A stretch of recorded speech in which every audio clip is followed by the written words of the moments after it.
Bonjour et bienvenue dans New Deal, le podcast IFRI TTS ou Slate qui revient chaque semaine sur l'actualité américaine. Je suis Christophe Caron et je suis en compagnie de Laurence Nardon, responsable du programme Amérique à l'IFRI. Bonjour Laurence. Bonjour Christophe. Laurence, depuis le 7 octobre et l'attaque du Hamas sur le sol israélien, la diplomatie américaine est très impliquée. Le secrétaire d'État Anthony Blinken s'est souvent rendu sur place et il y est actuellement pour négocier une sortie de crise. La situation cependant est très compliquée pour les États-Unis en particulier, puisqu'il y a eu des frappes américaines sur des cibles Houthis au Yémen en parallèle et sur des cibles liées à des groupes terroristes en Syrie et en Irak. Le Moyen-Orient, c'est vraiment le jour sans fin de la diplomatie américaine. Les États-Unis essaient depuis Obama de sortir de la région pour se concentrer sur leurs problèmes intérieurs ou sur leur confrontation avec la Chine, mais ils n'ont pas encore réussi à s'en désengager. Alors Laurence, les États-Unis sont présents depuis très longtemps au Moyen-Orient, mais que font-ils exactement et pourquoi ont-ils autant de mal à la quitter, cette région ? Ben oui, Christophe, j'irais même plus loin en disant que le Moyen-Orient, c'est vraiment une malédiction pour les États-Unis parce que quoi qu'ils fassent, les conséquences semblent être négatives pour la région. Je vais vous donner deux exemples. La guerre en Irak en 2003. Après le 11 septembre, les États-Unis étaient intervenus quasiment immédiatement en Afghanistan où les bases d'Al-Qaïda étaient installées. Mais en 2003, ils ont choisi, c'était beaucoup plus contesté, d'aller faire la guerre en Irak au prétexte que le pays détenait des armes de destruction massive. Or, en mettant à bas le régime de Saddam Hussein, les États-Unis ont complètement déstabilisé le pays et au-delà, toute la région. Deuxième exemple, 10 ans plus tard, en 2013, on est alors en pleine guerre civile en Syrie et Obama avait prévenu le régime de Bachar el-Assad. Si ce dernier employait des armes chimiques contre sa population, ce serait une ligne rouge qui entraînerait une punition de la part des États-Unis. Or, lorsque le régime emploie des armes chimiques, donc en 2013, Obama a bel et bien choisi de ne pas intervenir. Il a donc laissé le champ libre à la Russie, qui, elle, est intervenue aux côtés du régime de Bachar el-Assad. Ensuite, on va voir Daesh dans la région instaurer l'État islamique, avec les conséquences que l'on sait. Vous mentionnez la guerre en Irak de 2003, elle avait fait débat à l'ONU, on se souvient que la France était contre, on se souvient aussi de ce grand discours de Dominique de Villepin, alors ministre des Affaires étrangères, un discours flamboyant. Mais se débarrasser de Saddam Hussein, ce dictateur, c'était quand même une bonne chose d'un point de vue moral, non ? Absolument. Mais est-ce que c'était bien le rôle des États-Unis de mettre en œuvre ce changement de régime ? À l'époque, en 2003, le courant néoconservateur était très fort à Washington et pour ce courant, oui, une action morale à l'étranger se justifie. Mais bon, beaucoup d'autres personnes ne sont pas d'accord et surtout, cela a engendré de l'instabilité dans la région. En gros, la question, c'est est-ce qu'il faut toucher au régime de dictateur ? Et là, je voudrais vous parler de la courbe en J. C'est une théorie de Jan Bremer, qui est un politologue américain spécialiste de stratégie internationale. Il a développé ça dans un livre de 2007. Il décrit le lien entre stabilité d'un côté et régime politique de l'autre. En gros, il explique que les régimes autoritaires sont politiquement très stables, pensez à la Chine ou pensez à la Russie, mais que les démocraties libérales sont peut-être encore plus stables. C'est la transition de l'un à l'autre qui est souvent marquée par une grande instabilité politique. Lorsqu'une dictature se transforme en démocratie, on va souvent passer par des guerres civiles, des putschs, des violences de toutes sortes, etc. Et donc, conclusion, il faut faire attention avant de détruire un régime, que les conditions sociales et politiques soient réunies pour que la transition vers la démocratie soit paisible. Et de toute évidence, ce n'était pas du tout le cas en Irak en 2003. Qu'elle soit paisible et surtout qu'elle soit possible parce que parfois cette instabilité ne débouche jamais sur une démocratie libérale. Nous gardons donc cet enseignement à l'esprit, mais venons-en à la situation actuelle. On voit donc les États-Unis agir sur plusieurs fronts au Moyen-Orient. Est-ce que vous pouvez nous rappeler quels sont ces fronts ? Eh bien, vous en avez déjà cité 3 en introduction. Le front Israël-Hamas, les Houthis au Yémen et ce qui reste des groupes djihadistes en Irak et en Syrie. J'en ajoute un 4e, l'Iran, avec lequel les États-Unis ne sont pas en conflit ouvert, en tout cas pour l'instant, heureusement, mais qui est un acteur hostile pour Washington depuis très longtemps. L'Iran, d'ailleurs, soutient non seulement le Hamas et le Hezbollah dans la région Israël-Palestine, mais il soutient aussi les Houthis et aussi les milices chiites en Irak et en Syrie. Et donc, on voit bien que tout est absolument imbriqué dans les dynamiques de la région. Alors on va prendre ces fronts un par un et on va commencer par Israël. Dans ce conflit, quel rôle joue Washington ? On a vu les États-Unis évoluer, comme les autres pays d'ailleurs, d'un soutien total à Israël après le 7 octobre, parce qu'il y avait un état de sidération générale, à un appel de plus en plus pressant à la modération des opérations israéliennes à Gaza dans les semaines qui ont suivi.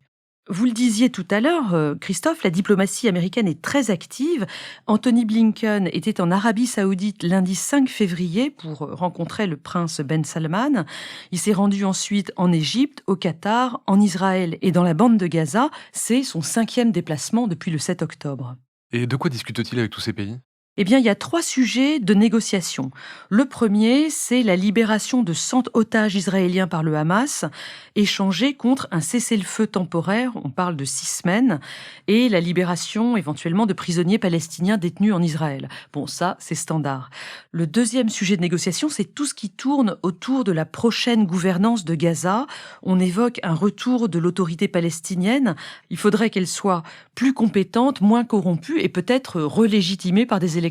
Et le troisième, Laurence? C'est peut-être le plus important, il s'agirait de reprendre des négociations pour établir des relations diplomatiques entre Israël et l'Arabie saoudite, c'est-à-dire mettre en œuvre la suite des accords d'Abraham.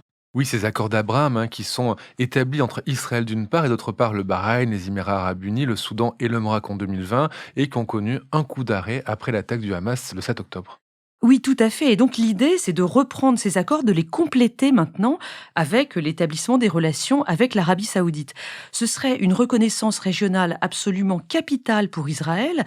Et donc le Premier ministre Netanyahou est prêt à donner beaucoup en échange. Et c'est là que Blinken tente un coup de maître parce qu'il exige de la part d'Israël le retour de la solution à 2 États. Ce qui est quand même un coup très ambitieux, très optimiste. Il semble qu'il n'y a quand même aucune chance pour cette solution à 2 États du côté d'Israël.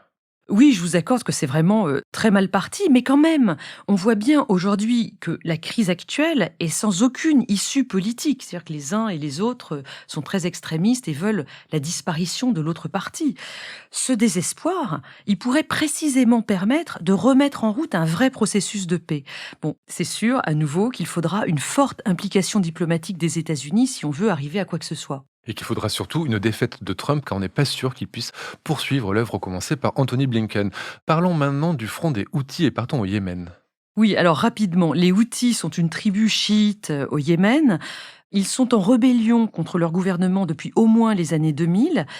Aidés par l'Iran, en 2014, ils ont réussi à prendre la capitale, Sanaa. Et l'Arabie saoudite, très inquiète à côté, a commencé à partir de 2015 à les bombarder avec l'aide des États-Unis. Au passage, il faut souligner que ça a donné une crise humanitaire absolument abominable et dont on ne parle pas assez.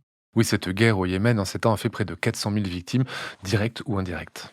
Les choses semblaient s'arranger. En 2023, une paix était en train d'être négociée par l'ONU, mais depuis le 7 octobre, ce processus est complètement interrompu parce que les Houthis ont repris de la vigueur et utilisent le matériel livré par l'Iran pour lancer des frappes contre des cibles américaines et surtout contre les navires internationaux qui traversent la mer Rouge, donc devant chez eux, pour aller vers le canal de Suez et vers l'Europe.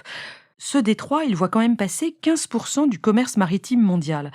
Les Houthis ont donc un pouvoir de nuisance absolument considérable qui démultiplie leur visibilité et leur puissance politique.